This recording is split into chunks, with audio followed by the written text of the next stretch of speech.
So thank you for coming, and I am actually going to be talking about a slice of my research that is looking at that looks at translation and the costs and benefits of doing that in the context of knowledge for development. But I thought before I actually get launching into that, I need to be clear that everybody knows what I'm talking about when I talk about knowledge for development.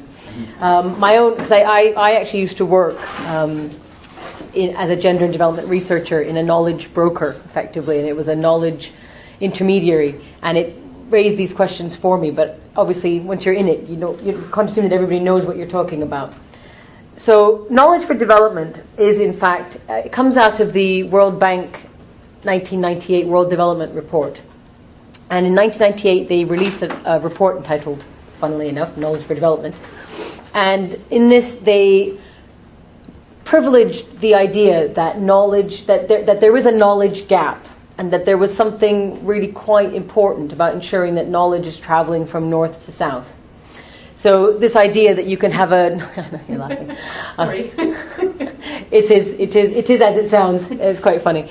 But they were putting forth this idea that actually there was a desirability of moving knowledge from north to south. This idea that we're all really clever, and all these really poor developing countries don't really know anything. So why don't we give them some of this knowledge, and then they'll have all this fantastic economic growth that we'll have. That's just the premise.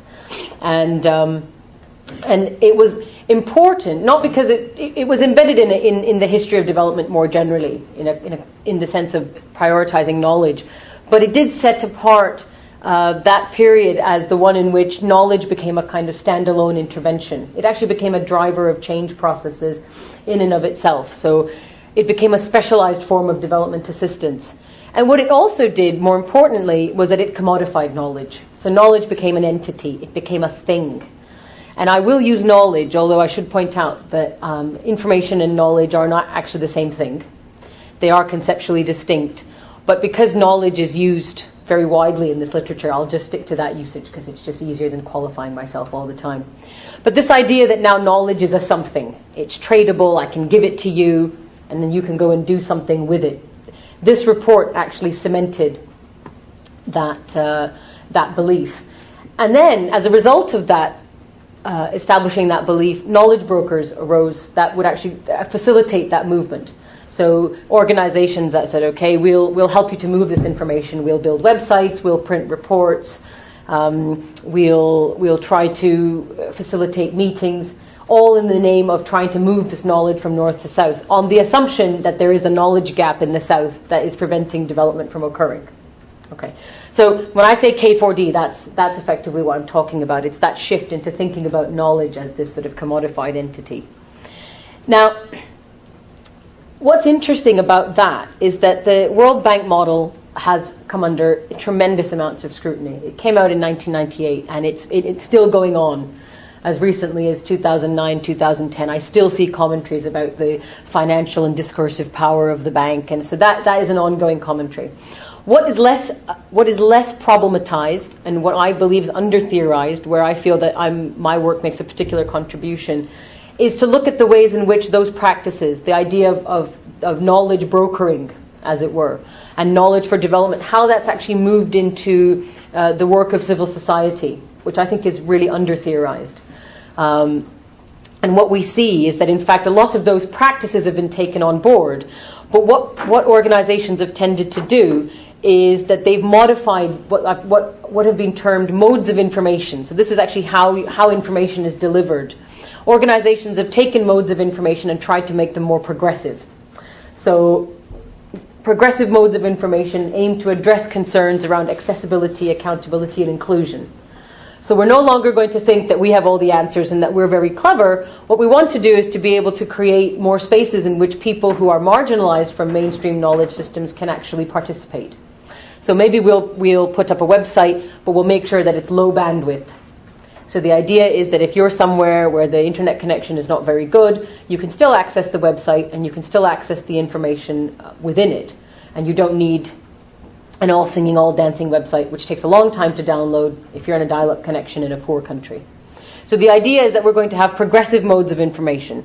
So that's low bandwidth websites, or let's say you're going to print reports, on the idea that actually some people just don't have computers. I'm going to print a newsletter and I'm actually going to send it out so people have physical copies in their hand.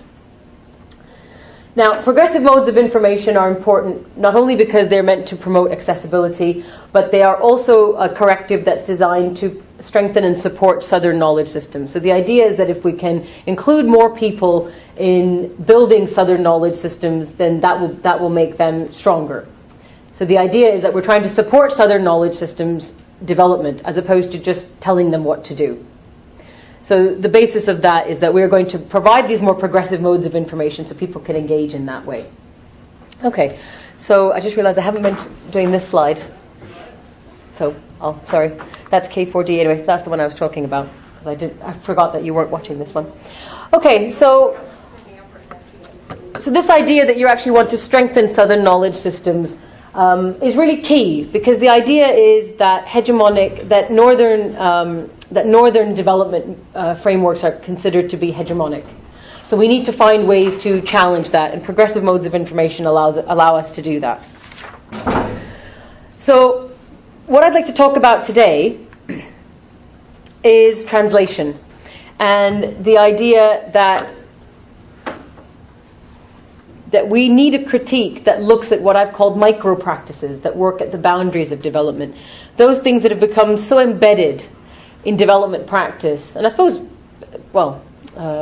knowledge practices more broadly, that they've become effectively invisibilized or taken for granted as part of the machinery of development. So what we get is that actually there's a whole range of things that individuals or organizations do that we don't even question the value of, simply because we don't even see those things happening. They're just part of the fabric of the way organizations and individuals function. And in that, I think of translation as one of these invisibilized micro practices. And translation in this discourse is always brought out as the great leveler. It's the key corrective to hegemonic modes of information. And they're perceived to represent, the hegemonic modes of information are perceived to represent Northern or elite development knowledges and frameworks. So translation is a way of countering that. If we're really only thinking and talking and writing in English, it would seem to be obvious that actually I want to try to produce something in languages other than English. So that seems to be a reasonably intuitive thing to want to do.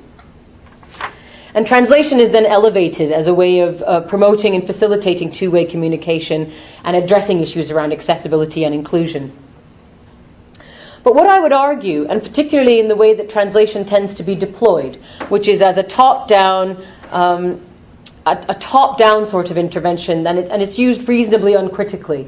What I'd like to do is to problematize that a little bit and to raise questions about its utility in terms of what translation is supposed to be able to achieve in terms of language diversity and inclusion.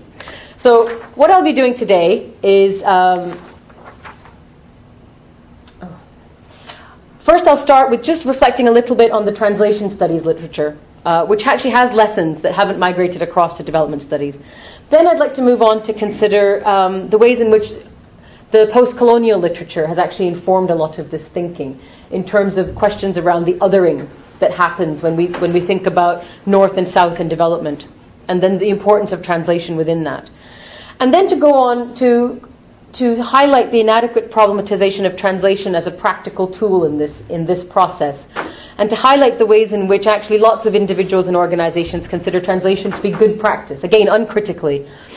And then I'd like to present you some empirical evidence that actually raises questions about the ways in which translation is used as a sort of top-down intervention that then is potentially not meeting the needs of the audience it's set out to address. And then to discuss then the implications of that.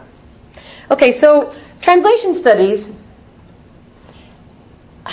many scholars in translation studies have suggested that actually translation studies have gone through what they call the post-colonial turn. So this idea that translation used to be about words, and it used to be about, well, I need to find the right word to match this word. And then there was an increasing emphasis sort of in the 90s around trying to actually understand context, that language is actually embedded in a context, and we need to understand that context in order to understand the nature of that language. And that post-colonial turn, of course, owes itself to post-colonial literature that is actually about scholars studying the discursive and material effects of colonialism and its subsequent withdrawal as a peculiar feature of modernity. So Homi Bhabha, Edward Said, talking about the exoticized othering that comes out of the sort of the weaker orientalized East and the strong, dominant West. And this idea that you render the other as both exotic and weak, and it results in what Spivak, Gayatri Chakravarti Spivak, who's obviously an extremely well-established post-colonial critic, has called worlding. And that's why I put this quote on the slides. I think it's really useful. She argues that to think of the third world as distant cultures exploited but with rich intact heritages waiting to be recovered, interpreted, and curricularized in English translation helps the emergence of the third world as a signifier that allows us to forget that worlding, even as it expands the empire of discipline. I like this quotation because obviously, and I have used it in my work in other ways, but for my purposes here today, I think it's really useful because it actually brings the focus onto language. And the ways in which actually, in the ways that we engage with language, it's easy to forget the ways in which the language we use represents those particular attitudes and those particular approaches. And this quotation for me highlights the need to actually problematize language itself, and that language forces us to account for the context in which it's embedded and the lens through which that context is both perceived and articulated, which in turn is central to how we define inclusion and exclusion in development. And this idea that language will define exclusion and inclusion in development has material consequences for those who are sort of located on either side of this contrived linguistic worlding. And in that sense, then, translation studies has ended up in a place where actually there's wide agreement between essayists and cultural theorists that actually the translator cannot merely search for equivalent words in a target language, but instead translators are at the boundaries of language, mediators of cultures, enablers, but also gatekeepers. So it's well established in translation studies that we need to think about nuance and context. It's important where those words are coming from and how they are constructed within that particular contextual frame.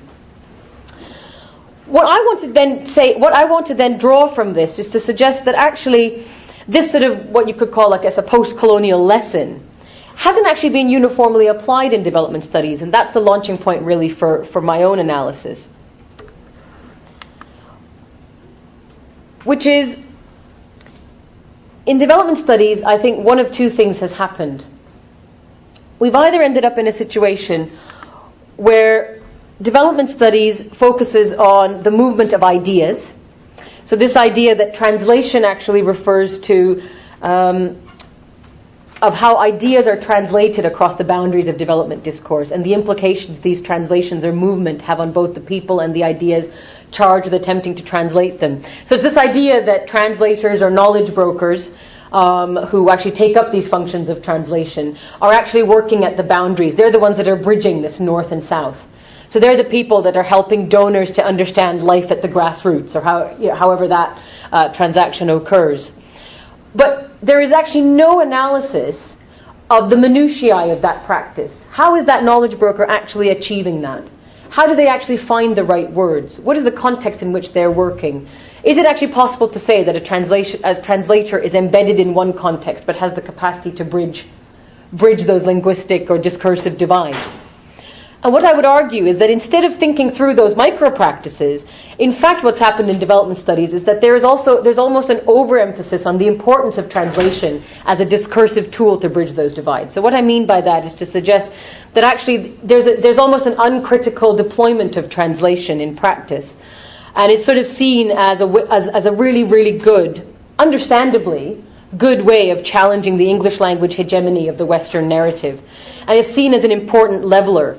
So in amongst a range of other proverbial playing field levelers in development discourse, such as participation and empowerment, translation is one of those things that gets deployed, which I do think quite rightly, to challenge that hegemony. The problem is nobody's actually looking at the way in which it's being deployed. And what ends up happening is that it's actually only ever partially able to address what it's actually designed to address.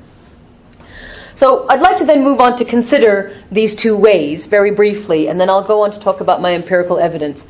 So Mossy and Lewis, in an edited, this literature on translation and development, I must say, is very thin on the ground. But Mossy and Lewis, who are based at SOAS and the LSE respectively, have an edited collection called Brokers and Translators in Development, and it's an edited collection that pulls together how different projects have been actually navigated on the basis of this question of translation. How are actually ideas moving? And it's different people contributing their experiences of working on World Bank projects or whatever.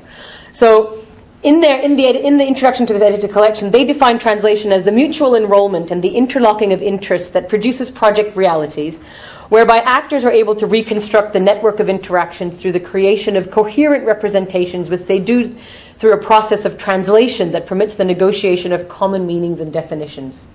I don't know, that sounds like a mouthful to me. But what's very interesting about that definition is that actually there is very little emphasis on language itself. It's much more about meaning, about trying to bridge discursive divides, about representation, all of which is quite appropriate, I think, in the context of development studies. And the very important contribution that these ideas make is that these critical reflections on translation and development unsettle notions that aid givers, or people and organizations based in the North, and aid receivers, or those people based in the South, occupy distinct, discrete, or even incompatible positionalities or life worlds. So this is a really important contribution. So it's not to undermine this contribution, because I think the idea that actually these discourses are discrete, there's the North and there's the South and never the twain shall meet, is actually not how the world works. People are moving between those spaces all the time.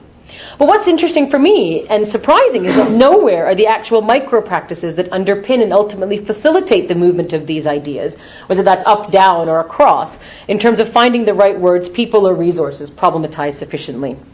And so here, I've just put up an example. It's one of the contributing authors in this book, Oscar Salamink. And he's talking about his experience of being a consultant for the World Bank at a time when the Belgian foreign aid and INGOs were trying to get into Vietnam. There was a process where Vietnam is sort of making a transition from a completely communist controlled economy, controlled planned economy, and moving into a sort of a more liberalized position. And as part of that, the Belgians wanted to be a part of it. So he gets there, and he talks about his experience of being there. And one of the key sort of tick boxes, if you will, of this Belgian exercise was that they were going to go in and engage with Vietnamese civil society. And you can really see the appeal, because they're going to go in and they're going to empower and they're going to develop. And the way to do that in the context of development discourses is to engage with civil society. Except in Vietnam, there was no such thing as civil society. There was no word for civil society. It didn't exist. In that sort of socialist communist framework, grassroots, kind of what we'd call in that sense mobilization, happened amongst a range of interest groups that were still linked with government. So you had women's unions, you have labor unions, you have your agricultural union, you have your factory workers union, all of whom have some element of sort of national level policy that they're responsible for implementing and engaging with. So the Belgians are going in and they're all very excited, but there's no civil society, so what on earth do we do? And for me, the linguistic problems here are fantastically interesting. So they go in, and of course first, is it this one? Oh yeah, look. So I've just highlighted this one here, so I just think it's really interesting. It's not working. So civil society doesn't get translated at all. So what they have to decide is, what are we going to do? Okay, well, what about non-governmental? Well, the first crack at trying to translate that term actually sounds a bit too much like the word for anarchy in Vietnamese. So then they decide, okay, well, actually, let's find a word that's a bit closer to friendship, but the word that they use to describe political friendship, sort of between the Belgian government and so the Belgian and INGOs and NGOs and the Vietnamese groups. The word that they would use to describe that is actually only a word that's reserved for relationships between states and governmental entities. So what you're getting is this discursive disjuncture between what the Vietnamese think this term should mean and what the Belgians think this term should mean, which to Belgians is really obvious, because who doesn't know about civil society, but clearly the Vietnamese don't, and they don't engage with it in that way. And they're also trying to deploy terms like action research, which then gets translated into political mobilization research. But of course, mobilization is the prerogative of the Communist Party. You don't get external governments coming and mobilizing. You just don't do that. But what's interesting for me, apart from the obvious, and actually the way that he writes this chapter is actually very entertaining in that way, because it is just this, it's almost a comedy of errors in terms of how this project is negotiated. And what he ultimately concludes is that this was ultimately an unsuccessful search for common discursive ground. What's interesting for me, though, is that nowhere is the actual translation of these words problematized. There are no questions raised about who actually did this translation, who was involved in deciding that that's what these words would mean. Why is it that anarchy was the first contender and then didn't, or a word close to anarchy was the first contender and didn't work? How could you actually engage that process better in terms of thinking through how you do translation that might have actually made this process better? But that hasn't actually been problematized. What ends up happening is he simply says, well, this was an unsuccessful search for discursive ground, but I would argue that maybe if you actually interrogated the actual act of translation, we might be further along in understanding why that search was so unsuccessful. But that just doesn't happen in this literature. In fact, what does happen in the development studies literature is that translation is instead seen as the great leveler. The hegemony of English and you can see the appeal, and it's not an approach that I'm dismissing or trying to make light of, because I think it is important. There is a hegemony of English in development practice, so translation is both reflexive and expedient. It's important to counter that hegemony because we need ideas expressed in languages other than English, or the vast majority of the world's people simply aren't going to be able to engage with it. And there are a wide range of organizations that have translation strategies on the basis that we need to improve accessibility and accountability and inclusion. So, for instance, at the international level, the Asian Development Bank, which embedded in the Southeast Asian context, still only operates in English. With all the languages in that area, maybe English is the easiest common denominator, but it is striking that English is the language of work. But they have the resources and the staff and the budgets to actually have teams of translators. The ADB actually does have an entire separate office of translation, or a translation bureau or something, I think they call it. The Canadian government has a translation bureau. Large organizations, governments, can actually set aside the time, people, and resources to do translation. Now, whether those top-down strategies are effective, they do at least have the resources. If you get to the level of INGOs like Oxfam, Save the Children, Christian Aid, lots and lots of commitment to translation. Whether the money is available depends on the project, depends on the donor, but generally they're larger. They can probably get the resources together to do translation. Once you get to smaller NGOs, both in the north and the south, whether you get beyond a commitment to translation, whether actually anything gets translated, is a completely different issue. And I would argue that part of the problem here is twofold. The first is that there is, in all of these cases, a tendency to produce material in English. The EU is an exception because sometimes stuff will be produced in French and German. But even then, in the EU, it's in the main in English, and then translated into other working languages for that region. That's the ADB model. That's more or less the EU model. Apart from Quebec, that would be the Canadian model. So there is this, again, the hegemony of English is being reinforced, and you can see it happening. So translating, fair enough, but it's a top-down model. And this idea that actually we're going to produce and then we're going to translate, we don't really have in mind the audience. We don't really know who's going to use this translation, but just to ensure that this discourse is as democratized as possible, it needs to be produced in other languages. But I would still argue that there are questions around whether the nature of that translation activity, because translation is not cost or value free. And those are the questions for me that are not being asked. So, because part of the issue here for me, and what I would argue, is that it's the actual translation itself, the actual nitty-gritty of finding words expressed in one language and trying to find them in another, that ultimately facilitates that larger process of translation, of what Mossy and Lewis have called common meanings and coherent representations. But I would also argue that this negotiation of common meanings will never occur if there's no mutual dialogue through which to create shared meaning, particularly where K4D, or the knowledge for development, tends to be very top-down, supply-led, and there's much more emphasis on the availability of information and much less about what specific contribution that translation is going, or that knowledge indeed, is going to make to the development of knowledge systems. But because translation has become so invisibilized, it's just done. Nobody actually thinks about or talks about how or why it's done. So I'd like to be able to make a contribution to that by actually trying to start to problematize.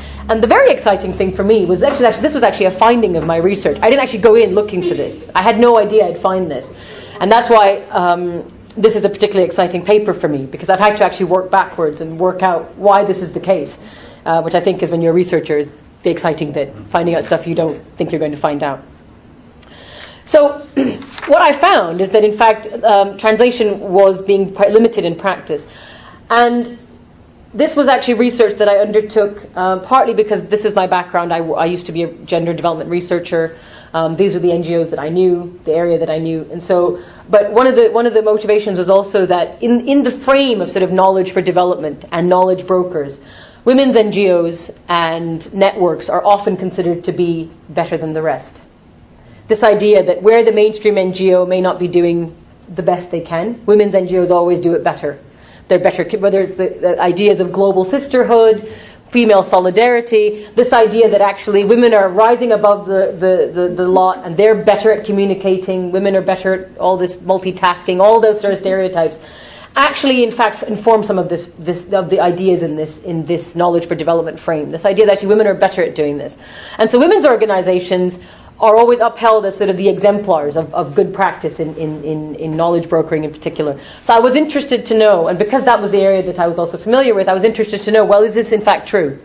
If I could problematize knowledge for development and look at women's NGOs, even if they're struggling, well, surely everybody else must be struggling too, because they're supposed to be the best. So they were the subset, the sort of a case study, if you will. And what I did was I started with a Northern Knowledge Intermediary, so I've called them GDKS to maintain anonymity, as promised. And they're a knowledge NGO. They run websites, they produce information packs, and they are committed to promoting and supporting gender mainstreaming and women's empowerment through the provision of timely and relevant information to policymakers and practitioners, privileging the Global South and dissemination in the Global South.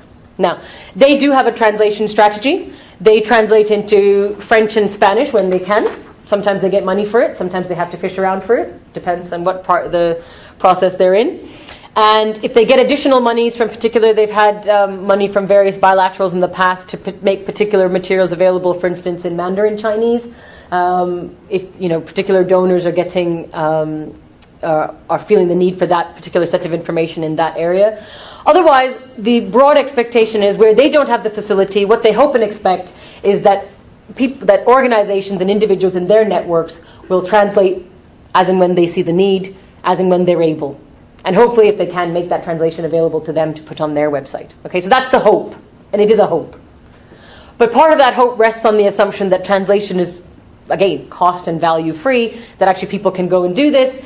Oh, I need this newsletter translated, right, I'll translate it, I'll send it back to GDKS, boom. It is that simple. So there's an assumption that translation is reasonably straightforward. There's also a related assumption that translation is good practice. Again, not entirely unfair. We need to translate because of the hegemony of English. So, but the first thing, now I chose to follow this, what I did is what I called an information ethnography. I actually followed an information trail.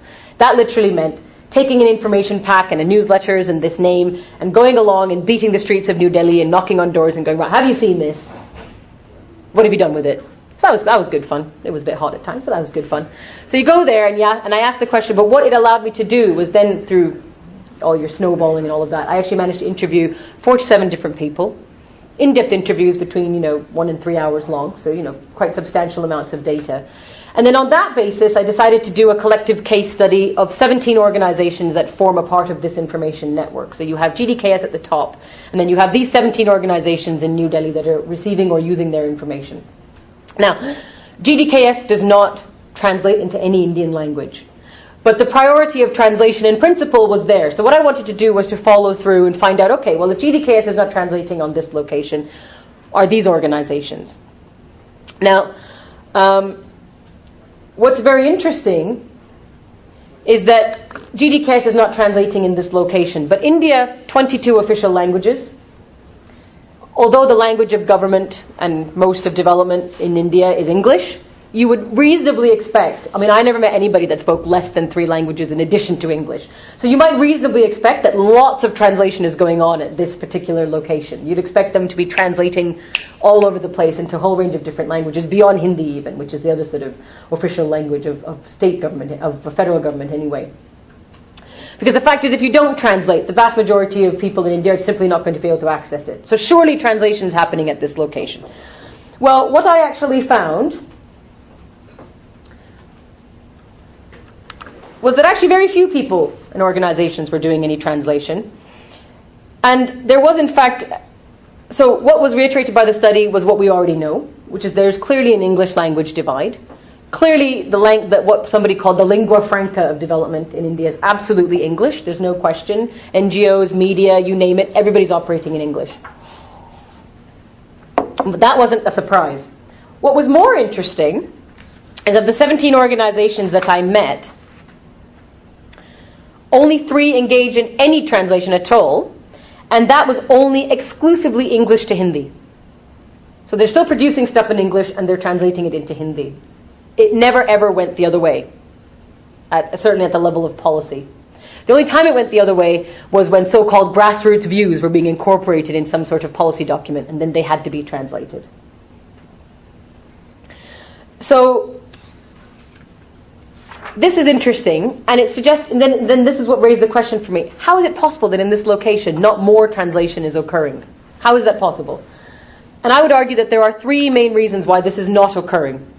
The first is that nobody talks about the time and resources it takes to actually translate something. To do it properly, it costs money and it takes a lot of time. The second thing is there is the challenge of actually finding the right words. And by that I don't mean the equivalence, that I'm translating one word in another. And I'll provide examples in a bit from my evidence to discuss that in more detail. And the third is that there's actually, related to that, finding the right word, you actually also have to find the right translator. This is actually about people. And when we think about nuance and context and language being embedded in particular social and political context, that also is about people and how people are engaging with ideas. And finding the right people to do that job is very, very difficult. So first I'll talk about the time and the cost. So I went to a really well-established, well-respected, national level women's research organization. And I thought, right, they're definitely going to be there's no way they're not translating. So I spoke to the librarian there, and she says to me, well, I said, do you translate? She said, well, I won't say quite a bit, some. It's a very expensive affair. You get it done, and then you're not even sure how much, whether all that trouble has been worthwhile or not. Because once you translate things, you must disseminate them properly. So she was sort of not wanting to admit that they don't do a lot of translation. But I know, because then I spoke to her colleague, who on the one hand said to me, okay, well actually the Indian women's movement couldn't possibly operate in English because it wouldn't speak to the vast majority of women. And then I said to her, well, are you translating a lot of material? She says, actually by and large we don't do any translation. So there's a reluctance to admit it, but when you actually confront people, the reality is that actually within their funding constraints, within what they're able to do, translation is expensive, it's time consuming, and actually they don't know the value of it, because when you actually try to do it well, these issues of context and nuance actually become quite difficult.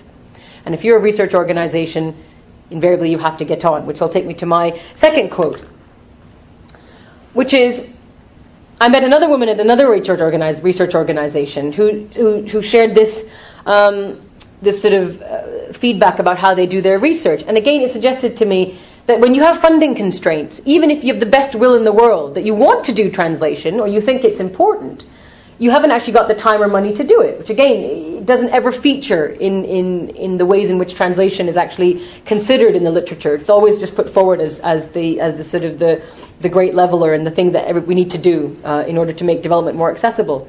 So she says to me, I was asking her about this in relation to evaluation.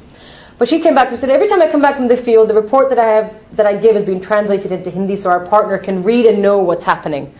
So this is obviously just a one-sided thing. They're translating it to Hindi so people will know what's going on. Those people at the so-called grassroots don't have any way of feeding back into that. There's no upwards feedback loop, but it's just to make sure that people know what they've done. She did say that they tried to do some information sharing, asking questions like, in your area we have found it, is it true, do you agree with this?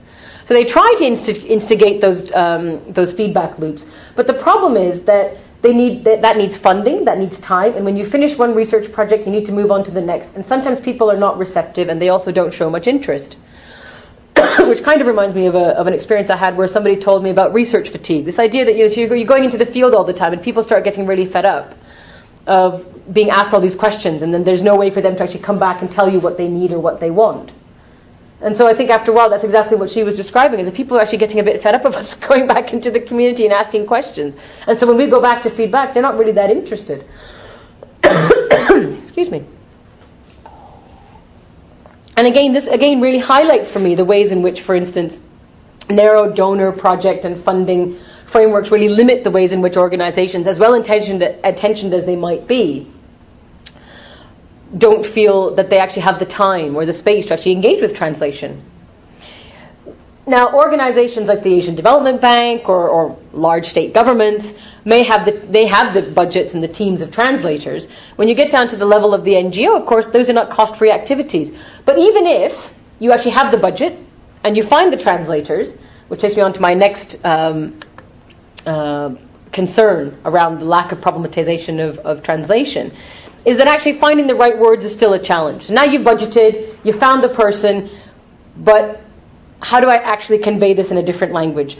Now, the first challenge here for me is that there is no discussion of the ways in which different languages have elite and vernacular versions. So the fact is, the way I'm speaking in this room now is not going to be the same way that I speak to a friend or my children or my family. The fact is, I'm using a particular academic, read elite version of English.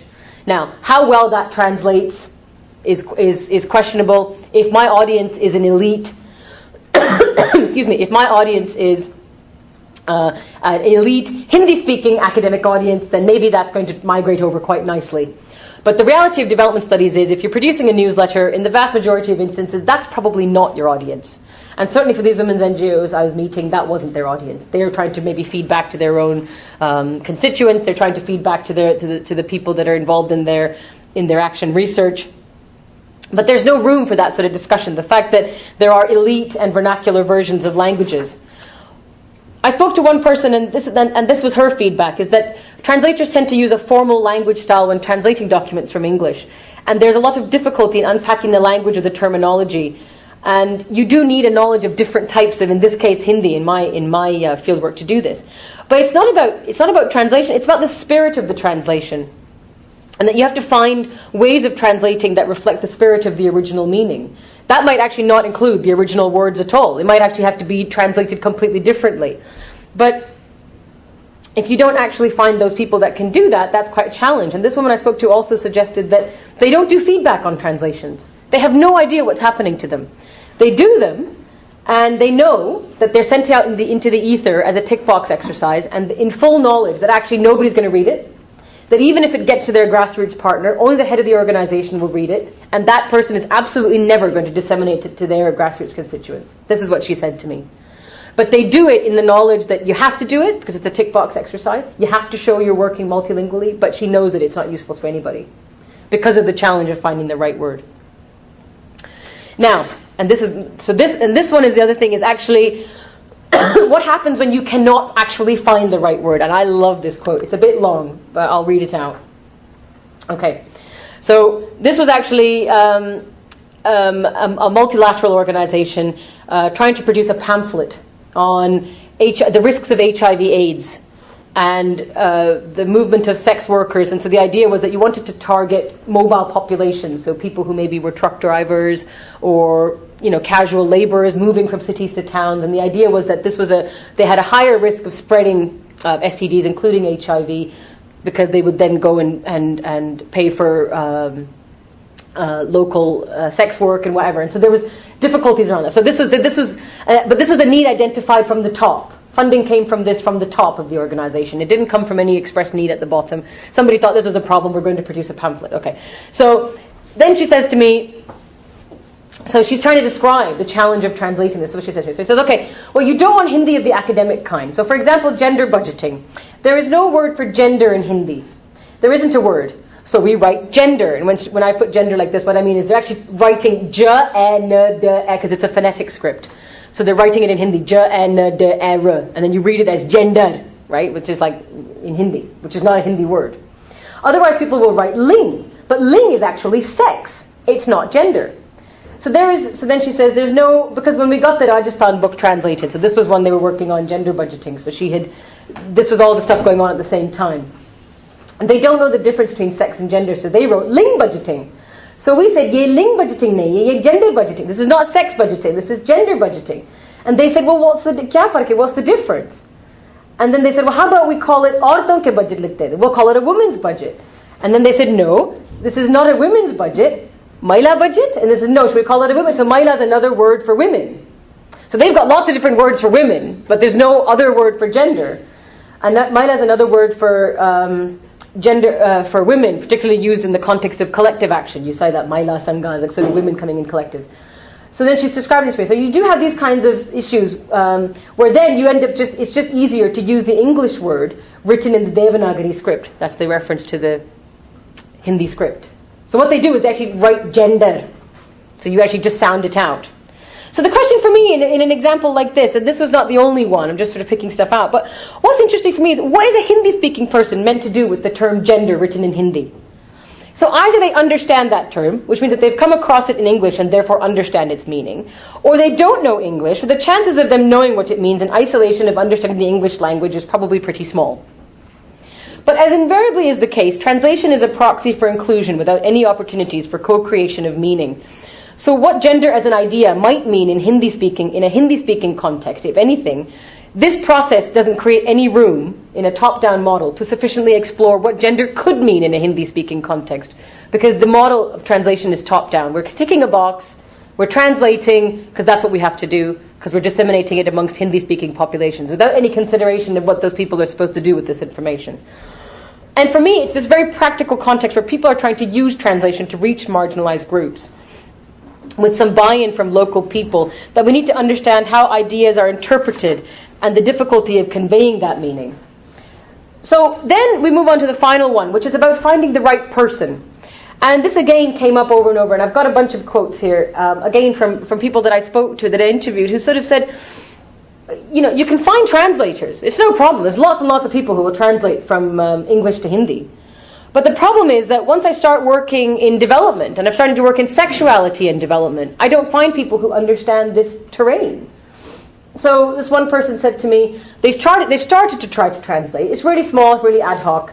We've got things translated in Hindi by professional translators, which was rubbish, because it was translated and lost all the nuance. And then somebody else said to me, finding good translators is a problem. Even for our own publications, it's been a very difficult thing for us to produce them in Hindi. English is much easier, because of the subject matter. There are enough people who will translate into Hindi, but when it comes to specialized topics like sexuality or environment or development, they don't know the subject matter and they find it difficult. So in English we say things like sexual autonomy or sexual orientation, but saying the same thing in Hindi, the concept just doesn't exist. But if we could actually have a dialogue about how we problematize how we translate, maybe we can try to understand how we would understand sexual orientation in a context where Hindi is spoken, and that is in which Hindi is the social and contextual frame, and in which that language is embedded. But just trying to translate without that understanding doesn't get us anywhere, because then you could just translate, you could just find words for sex and autonomy. But if you said that in Hindi, it's not going to mean anything to a Hindi-speaking person without rooting it in their context. And one person again said to me, finding that straddling those Hindi-English words is very difficult. Direct translations of Hindi of words like sexual autonomy are so awkward we wouldn't even want to say it. So her argument is that you could find the words, but you'd never ever get people to use that language because it's awkward and it's academic, or it works completely outside of the ways in which people speak to themselves. Which isn't to say that it's not important to translate, and that would be where I would want to end up, really, which is that it's clear that translation is not straightforward, and it's surprising that in India, where actually the language capability clearly exists, people are obviously multilingual. But we can't assume equally that translation is just a straightforward, right, well, I know English, and I know French, and I know this, so I can just translate. It is a skill. Finding people who have that skill, who are also familiar with the subject matter, is a challenge. Those skills have to be remunerated, and that person needs time. And the budgets don't exist, nor is the space to have the discussion about the need for those budgets exist. So in essence, the expectation that GDKS or other northern organizations will have, that actually, oh yeah, we're going to produce a newsletter, and if that organization there is going to find it useful, well, they'll translate it, is completely overstated. Because the reality of actually doing that is not as straightforward.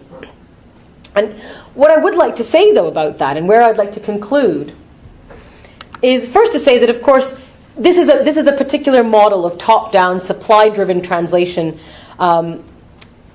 where then those efforts are limited in their capacity to level the playing field. That doesn't mean that translation cannot be useful, but it requires a different kind of investment. It requires a different kind of dialogic engagement. And the danger is that if we don't talk about the limitations of the existing model, or the fact that this become an invisibilized practice, that we don't even really understand how it's working, the danger is that modes of information such as translation create the illusion of having considered and facilitated inclusion. And this analysis would suggest that it is not as straightforward as this. So it becomes a tick box. I've translated, therefore it's more accessible. Well, actually, my research would suggest that actually that's not the case at all. It's actually not doing anybody any good, and the limited amount of money that is being spent on it is money poorly spent, and time. Because what is clear is that it's about going beyond finding the right word, but how meaning in development discourse is created and how top-down translation prevents the inclusion of new interpretations emerging from diverse contexts that may hold within them the possibility of expanding the meaning of a particular word or concept. So if we think about translation differently, and we think about notions of, say, sexual orientation, and then try to see what the meaning of that term and that idea would mean in a different linguistic context, we might come up with a completely different term where we can genuinely have the co-creation of meaning that the translation is meant to facilitate. But this way of doing it doesn't do that. And the danger in relying on these notions of progressive modes of information, like translation, is that we actually create these information loops that are actually in effect one-sided. Of course, donor funding is implicated in this because donors don't necessarily see that as good value for money. Or they do, but as an afterthought. Oh, here's your communications budget, so you just spend whatever you can spend in that, and if you can get a bit of translation done, well, that's all good, but actually no discussion about how that translation is going to look. So I would make two recommendations. The first is that there needs to be more sustained efforts to try to find ways of tapping into non-English language narratives beyond large agencies or NGOs. But what is clear is that it is only through more sustained partnership and relationship building that the limitations of these progressive modes of information may be identified, tweaked, or indeed abandoned in favor of better mechanisms to promote accessibility, diversity and inclusion in mainstream knowledge systems that would ultimately promote developmental goals. Thank you. Thank you very much.